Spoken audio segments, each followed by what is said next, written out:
एक दिन तुम समझोगे कि तुम्हारी जिंदगी को सबसे ज्यादा प्रभावित करने वाली चीज वह नहीं है जो तुम्हारे आसपास है, वह है जो तुम्हारे अंदर है।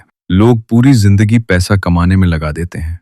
कुछ लोग रिश्तों के पीछे भागते हैं, कुछ लोग स्टेटस के पीछे, कुछ लोग शक्ति के पीछे, लेकिन बहुत कम लोग उस शक्ति को समझते हैं जो हर समय उनके साथ मौजूद है। एक ऐसी शक्ति जो तुम्हारी आदतें बनाती है, तुम्हारे फैसले बनाती है, तुम्हारे डर बनाती है, तुम्हारा आत्मविश्वास बनाती है और अंत में तुम्हारी पूरी जिंदगी बना देती है। उस शक्ति का नाम है सबकॉन्शियस माइंड, अवचेतन मन। ज्यादातर लोग इसे कभी नहीं समझते और जो समझ जाते हैं उनकी जिंदगी बदल जाती है, क्योंकि जिस दिन इंसान अपने अवचेतन मन को समझ लेता है उसी दिन उसे एहसास होता है कि उसकी सबसे बड़ी सीमाएं बाहर नहीं थीं, रात ही के लिए थे, वे उसके अंदर थीं। Chapter 1, your mind is always listening. तुम्हारा अवचेतन मन कभी नहीं सोता, कभी नहीं रुकता, कभी छुट्टी नहीं लेता। तुम सो रहे हो, वह काम कर रहा है। तुम जाग रहे हो, तुम जाग रहे हो, वह काम कर रहा है। तुम खुश हो, वो रिकॉर्ड कर रहा है। तुम दुखी हो, वो रिकॉर्ड कर रहा है। हर विचार, हर भावना, हर डर, हर उम्मीद, सब कुछ रिकॉर्ड हो रहा है और धीरे धीरे वही तुम्हारी मानसिक प्रोग्रामिंग बन जाता है। समस्या यह है कि अधिकांश लोग अपने दिमाग के साथ ऐसे व्यवहार करते हैं जैसे वह कोई कूड़ेदान हो। नकारात्मक खबरें, नकारात्मक लोग, नकारात्मक बातें, नकारात्मक सोच, और फिर वे उम्मीद करते हैं कि उनकी जिंदगी सकारात्मक बने। ऐसा कभी नहीं होगा, क्योंकि तुम्हारा अवचेतन वही लौटाता है जो तुम उसे लगातार देते हो। Chapter 2, The programming began in childhood.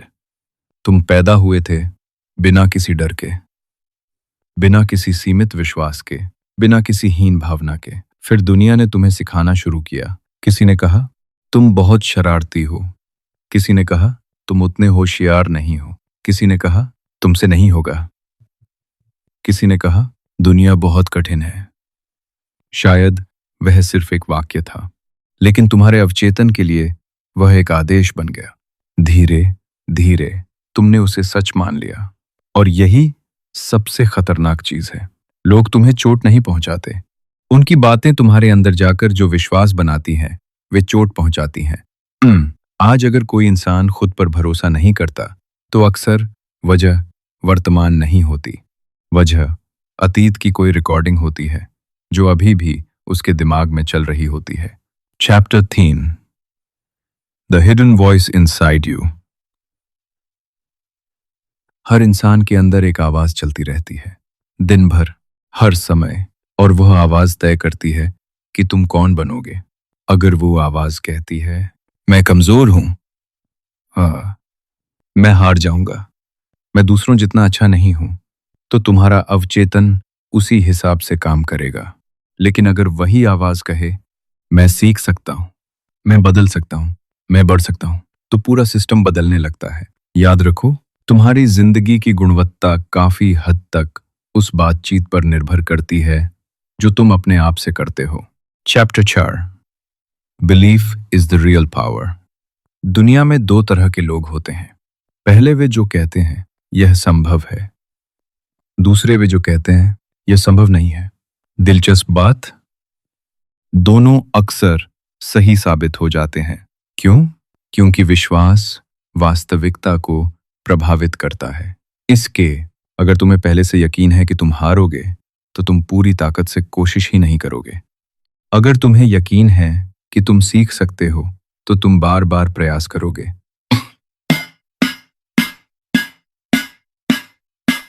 विश्वास कोई जादू नहीं है। विश्वास व्यवहार बदलता है, विश्वास व्यवहार बदलता है, व्यवहार परिणाम बदलता है। इंडिया त्याग और परिणाम जिंदगी बदल देते हैं। एंड कली। Chapter 5, Why most people stay stuck. अधिकांश लोग बदलना चाहते हैं लेकिन बदलते नहीं। क्यों? क्योंकि वे अपने व्यवहार को बदलने की कोशिश करते हैं, प्रोग्रामिंग को नहीं। मान लो किसी इंसान को लगता है मैं सफल होने लायक नहीं हूं, वह ऊपर से मोटिवेशनल वीडियो देख सकता है, पॉजिटिव बातें कर सकता है। दिस इज इम्पैक्टिंग को 3, लेकिन अंदर की प्रोग्रामिंग वही रहेगी और अंत में वही जीत जाएगी। यही कारण है कि बहुत से लोग बार बार वही गलतियां दोहराते हैं। वे सिर्फ परिणाम बदलना चाहते हैं, कारण नहीं। Chapter 6, the law of repetition.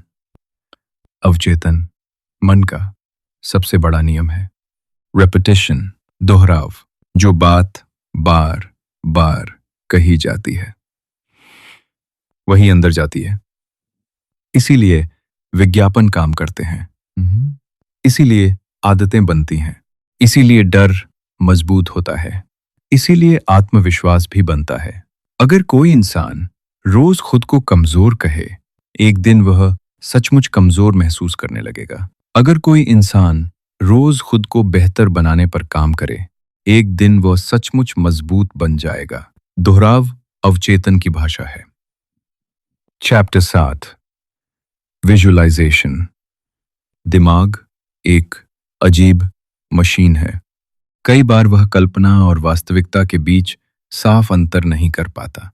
इसीलिए बड़े एथलीट, बड़े बिजनेस लीडर, बड़े परफॉर्मर विजुअलाइजेशन का इस्तेमाल करते हैं।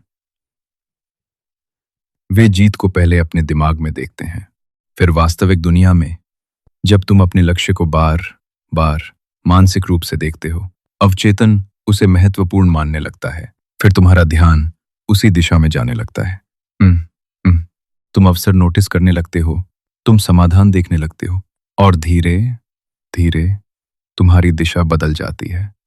Chapter 8, fear is learned. ज्यादातर डर जन्मजात नहीं होते, वे सीखे हुए होते हैं। किसी ने असफलता दिखाई, तुम डर गए। किसी ने रिजेक्शन दिया, तुम डर गए। किसी ने मजाक उड़ाया, तुम डर गए।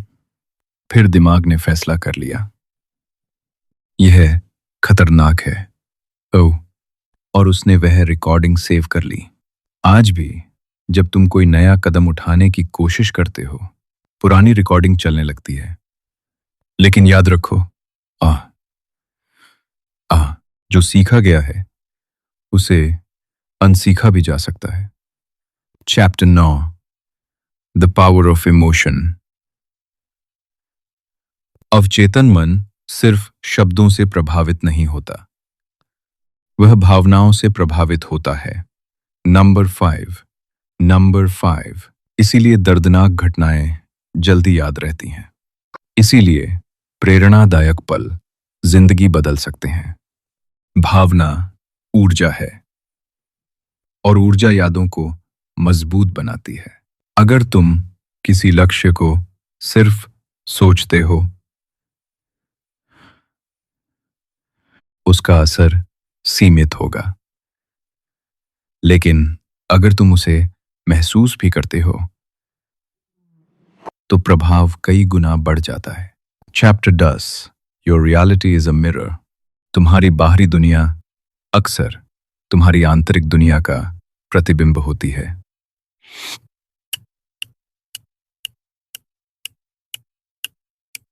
अगर अंदर डर है, उबर उबर उबर उबर, तो बाहर खतरे ज्यादा दिखेंगे। अगर अंदर आत्मविश्वास है, तो बाहर अवसर ज्यादा दिखेंगे। अगर अंदर कमी का भाव है, तो बाहर सब कुछ कम लगेगा। अगर अंदर प्रचुरता का भाव है, तो बाहर संभावनाएं दिखाई देंगी। दुनिया वही नहीं है जो तुम देखते हो। दुनिया काफी हद तक वैसी है जैसी तुम्हारी मानसिक अवस्था है।